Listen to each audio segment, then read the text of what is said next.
Hey, what's up, lightboltjoe here. Today we're going to discuss the 2021 Netflix original film, A Naija Christmas. This takes place in Ikoyi, which is on the island of Lagos. Ikoyi is like the Beverly Hills of Lagos, and then Lagos is a part of Nigeria. So this is the first full Nigerian film I've ever seen. I've never seen a Nigerian film.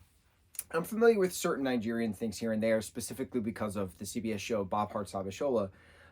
So like certain cultural things, certain dialects, certain like verbiage I'm familiar with, certain like wardrobe, clothes I'm familiar with, but I've never seen a Nigerian Christmas film or a Nigerian film in its entirety to begin with. So it was a neat cultural experience. This is why I like watching specifically shows and films on Netflix that are not 100% English based, because I enjoy learning about Christmas and other cultures. There's that one specific English song where that line is, how do they celebrate Christmas in Africa? Do they know Christmas? It's Christmas time at all? Something like that. Because in particular, Ikoyi, and I looked this up, it's anywhere from 80 to 90 degrees at this current time period. So it's hot, but it's still Christmas time. So how does one celebrate Christmas in a non-cold climate? It's very interesting. It's interesting seeing the different culture experiences. It's interesting seeing this different family dynamic and stuff like that between the different classes as well. So I would have kept this at an hour and a half. Should not have been a 2-hour film. A lot of scenes dragged. A lot of conversations were just drawn on and not relevant to the continuation of the plot.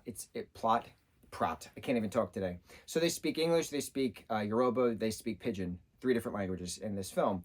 And my only complaint is that certain scenes, the subtitle just says speaking in Pidgin, speaking in Yoruba. And I was like, okay, so what are they saying? Translate it for me, please, since I do not speak Pidgin nor Yoruba. What are they saying? So, like, that's my only complaint. Like, don't tell me that the person on the screen is speaking Pidgin and you're not telling me what they're actually saying. Like, what's the point of telling me this? What's the point of not telling me this? That was my only complaint. If you're gonna put something on the screen, and you're gonna have it in 3 different languages, translate the languages so the audience know what the hell the person is saying. I don't know what they're saying. I get the gist of it just based on body language and tone and moving the story along, but I want to know what they're saying. Anyway, main matriarch, Madam Agatha, she has 3 older sons, and the plot of this is whoever brings a girl home to marry by Christmas gets that family home in Ikoyi, right? That's the premise. So they're all kind of like a rat race to get a wife before Christmas. But of course, who's got a debt with a loan shark, and who's dating whom when, and who's sleeping with someone else's husband? No. Sleeping with someone else's wife. There we go. That's what I was trying to say. So it's an interesting family dynamic. The mom is very overdramatic, trying to get what she wants by faking blood pressure problems and things like that, despite being in the hospital for an actual anxiety attack. But then moving forward throughout the story, using that as means of motivation to get her sons to get married and have a kid. I've always been against that. You choose to have a child. It's not the child's then responsibility to provide you with anything, let alone a grandchild. Just because you want a grandchild doesn't mean the child wants a child. The child did not ask to be born, so don't expect things from them. I don't know how else to explain it. It's a dynamic between all cultures, obviously, so it was neat seeing it from a different representation of culture.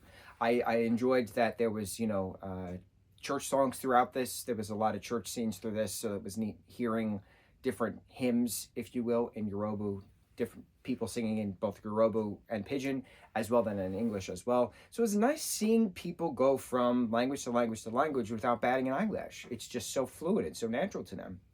I've never learned entirely something other than English as a kid, and when you're older, it's harder to learn a language compared to when you're a younger child. I took Spanish in high school, but that was just Spanish in high school. That doesn't really do all that much in regards to real talking, etc. But learning is neat for what we know is a drop, what we don't know is an ocean. Whatever that Sir Isaac Newton quote is, and I completely butchered it, that's what I still hold dear, is that you can always learn something, and there will always be something to learn. So by watching a different culture's Christmas celebration, I'm learning. I'm learning how they eat certain foods, that they're taking bread and like using it as like a cup kind of thing to put food in to then eat with their hands. Certain actual celebrations, they'll use cutlery. So it depends. It depends on are they with family? Are they with friends and family? How are they eating? How are the presentations? But is it just this particular Okoye city that is doing this? Is it various aspects of classes throughout Nigeria? There are more things to learn.